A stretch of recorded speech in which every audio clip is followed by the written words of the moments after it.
and it keeps giving you stacks of Q and instantly refreshes the cooldown. And it looks ridiculous, and the kind of the icing on the cake there is every time you do that, the Bravado passive also reduces the cooldown of your E stun. So he actually gets a lower cooldown on his linear stun later in the game, and it's pretty ridiculous to play against. And if you're going for team fighting with Civ or Taric, this is a team that runs at your face, dives the tower, doesn't give a damn about the tower damage, and they're very tanky, as well as they can scale incredibly well. So Cloud9, I feel like they have to hit early and often and try to make something happen, and the Shen pick is definitely going to help them out there to try and make some early action. Yeah, kind of an interesting last pick from Cloud9. Shen has dropped pretty heavily in popularity, I'd say, but it is still a tank that Impact can play. I think they considered Rumble for last-minute switching. Rumble, of course, traditionally a lane bully against a lot of these tanky champions, but Impact deciding that needs maybe a little more global and team-wide threat. So potentially taking one of the more underwhelming tank top laners, despite how powerful his ultimate is, into what could be a rough early game here for C9. Because like you said, if they can't get it going early,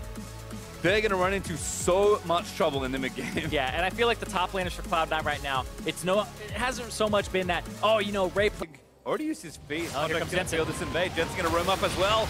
Contrast aiming up that kick, landed the Q already. Oh, have to be careful though. Going to push the wave all the way in, and now Zig can't really run anywhere. Does knock up Impact, but damage still coming out. The silence is good. Jensen taking up a few too many hits, but Burst Blood over to Contracts. Yeah, they're going to dive perfectly on top of Zig, shutting him down. I mean, when Mike Young came in, there was a lot more top focus from Phoenix One with the Nidalee Renekton combos that they were constantly busting out against too. Certainly given. But he's going to go in. Oh. Pyrion getting aggressive again. There's actually the ultimate from Impact. Might turn it back around. Jensen flashes forward. Impact with a taunt. Knock back in there, and Jensen grabs a kill. Yeah, that Rift Walk level 1 has such a long cooldown. It's 5.7 seconds. He went in, and here comes Jensen. Doesn't have wall just yet, but he's coming with contracts. Level advantage here, and they're going to be able to pressure this down. Ultimate from Sneaky. Jensen's got an ulti. Going to poke in. There's the Taric ult. Going to try and wait it out. Can still be CC'd though. Contract flash kicks one back in, but the TP down from C9. Going to try and complete the play. Contract too far as marking up to take him down. And Pyrion has entered this bot lane. Jensen now going to have to run away as Zig also moved down. Yeah, this is everybody as well. Impact canceled his teleport. Doesn't have to stand united because he used it earlier mid lane. They're going to try to rush down for first turret here. This is a decent wave. That Captive Audience is going to do a good job of getting rid of some of that minion wave. Impact actually just racing at this point. He's chipping away at it. That ice picked out. Yeah. One little champion versus four doesn't seem like a very fair race. First Toro gold over to Phoenix One. Spread out through everybody. So nobody's walking away with that extra 650. It's kind of just all over the place now, but Impact will get something back. That's an early Bramble Vest for Zig as well. Single purchase there, the Bramble Vest. One of the other changes on this patch. Yeah, the Bramble Vest being introduced with the Grievous wounds when people hit. It's really good against 80 carries of Warlord's Bloodlust, but right here, Special has enough to ulti. He's level 6. Sneaky actually doesn't hold his shots either. The ulti comes out, and this right here was kind of confusing because it's there. Now he starts throwing the shots again. Not timed correctly, so he doesn't do damage to Mike Young, but even then, cancels it. Doesn't get the last, I believe the last one off there. But still, overall, it's like you shouldn't be down. They're going to keep pushing. They already got the top turret. Impact has Tiamat, so he's just going to keep pushing and clearing waves. The answer here is actually very poor. Tower dive. Zig actually the target, but he flashes out of the way. Contracts again needs to get back to the lantern, and does so. In fact, rode in. Jensen's going to try and cut them off, but the wall's a little short there at rank 1. Yeah, and they have to clear out the minion wave if they want to do anything here. Good taunt actually onto Pyrion. Does get rid of it. Good play there from Smoothie, and kills across the Warwick special. Ultimate finally finishes channeling, but that's far too late. These have been awful answers from Phoenix One, but really good pressure situations from Cloud9. They get that first boss, but Impact understood that that was his job, was to hold those top lane waves, and then was able to participate in the bottom side. We'll see, Arrow. Ooh, Arrow with a good spell shield, but there's maybe Expression not being so lucky. Contract's going to dive in again. Mike Young returns the ultimate to try and disengage the fight. Brown was going to tie up a couple, but no follow-up there from Phoenix One. As C9 continue to siege here in mid. Yeah, and Phoenix One just kind of have to stop the bleeding, and Jensen's the target. He's going to try and get peeled away. Good stun there as Pyrion able to land that kill. Mike Young does fall down.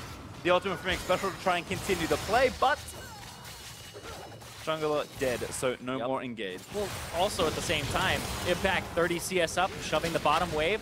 Zig hasn't really gotten... The rest of the team's there, puts the wall down, hops off, and now Zig gonna get rooted back in, knocked the other way, as there's the play from Smoothie. He just knocked around all over the place. Zig falls to Jensen. Yep, and now mid lane, Arrow is shoving it, trying to get that tier 1, but Cloud9 are gonna say, all right, we'll trade a tier 1, we'll put pressure on the bottom side of the map and this inhibitor turret. We'll see what happens here, because remember, Arrow is that sole source of wave clear that they really have to worry about, and now here's all this... And it's funny. So many daggers. Even like thinking about Ray's old builds, right? Yeah. It's like, what are you going for? Oh, daggers, only daggers. Good cut up there from Jensen, but the ulti from Special might turn it back around. Paul gonna try and land in with a great double stun. The root lands in with the playback for Smoothie as Jensen, barely alive, gets healed out of it. With a massive amount of knockups, gonna lock up Contract. Impact still trying to fight it out, but C9 on the retreat. Another good knockback as Pyrian's chasing him down. Impact, he's tying up as many as he can, but the carries are gonna finally get a pick onto Pyrian. Impact going down, fighting him, he gets feasted on by Zig. Huge team fight win for P1. P1 want this, and right now, Mike Young is kind of getting blown up. They don't want this though. Zig has to tank both the Dragon and the shots. Mike Young is going to actually get one back there. Jensen's going to try to flank. He's going to try to kill. Oh, Mike Young. Oh, he went to the Dragon. A few more seconds. Zig now gets chased down. Sneaky. Silence going to land in. Sneaky. Going to get knocked up, but he dodges the next hit. Movement speed. No, not enough. The autos do take him down. And P1 even going to get the Drake out of the deal. All right. I said it earlier where Phoenix won scale and want to have those team fights with the Sivir ulti and the special Taric ulti. And if you make a mistake as Cloud9, you could lose the game. Right here is a great example. Arrow actually gets over the wall with Blast Cone so you can participate. They all rush in. Impact actually doesn't make contact there, gets rooted before the end of his taunt, and then just the rush down. There was so much threat on that front line, just rushing straight past. Impact nowhere in sight near his back line, so Jensen and Sneaky have to run, and they're already taken low by these tanks. And that's the thing about having multiple tanks on your team and this invulnerability is you get to trade damage for free, take 0 in response, and then you're able to dish out a lot. And that's why we've seen a lot of these tanks come back, is the fact that they can deal a decent amount of damage. When we see like a Gargoyle or Stoneplate... One currently sit with, so now going to again use some of that momentum and roam up towards the top side because Sneaky is looking very vulnerable. Yep, turret dive, Smoothie's going to try to save him. And Zig's going to try and deny that impact up as well. He's going to try and buy a lot more time. Silence lands in, but Smoothie able to kite them out for a little while longer. Root lands in, there's the Tornadoes. Arrow actually takes that contact on the other side of the map. Rest of P1 up here though. Whoa. All that damage onto Arrow now. As soon as it hits, they're going to dive. Time to dive in. Flash stun for Special finds 2. Impact back in with the root, but Cloud9 still fighting it out. Oh. Jensen with a good little bit of root down, but does take out Zig as the ult wears off. He wants Arrow. Looking for Arrow, does get it, but Jensen now snared up, finds a triple, but is going to fall down. Mike Young able to get that kill on another bloodbath in top lane. There's a 4 for 3. These team fights, if you, the Sivir ultimate plus the Taric ultimate are very good in tandem. It's actually funny. I was talking to Smoothie last night when he was streaming, and I was like, "What do you think about Taric?" And he's like, I think he's all right. You know, I see him like once every 6 games. We'll see. Oh my goodness! Power of Taric makes it in this game. Young flashes in. The wall's going to move them all back in a huge bouncer castle. Gets one a sneaky fall. Smoothie going to go down next with Impact. He makes it in time with the ultimate, but I don't think he can save anybody else. Yep. And now with 2 tanks, Mike Young should be in a different position here. Special's the one zoning, but there's easier access to Arrow. Yeah, Impact actually moving in as Special does moving. Decent wall there from Jensen trying to trap them in the pit. But Impact, he's straight into the back of it. This Baron should be P1. But they actually just keep fighting. Does nom it down and goes over to Phoenix 1 and now stunned into the pit. That's Impact falling down to the rest of P1. Whoa. Aggressed on Pyrian. Deathfire. Get a kill. TFT's enough. There's a double kill for Kassadin. And they messed up, and Phoenix 1 now have the lead. It was brutal in the early game for them. Cloud9 were doing so well. They don't have as many TPs. And the Kassadin is just really difficult to answer. Here comes the dive. Another Maokai ulti. Looking for turret damage more than anything. Everybody's going down to the way. He gets a double root on the back end of it as Xena. I'm going to try and find it out. Taric ulti. Vikung actually, out of it, doesn't get in. As Jensen able to pick him off, but Impact already fell. Inhibitor turret falls down, and now the inhib itself threatened by the rest of P1. A hook lands again, though, in onto Zig. Forced to flash out of the way. C9 still do a decent amount of damage as Contracts faints in, baiting out that Taric stun. Yeah, Arrow flashed as well. He flashed and healed. Like, he spooked him.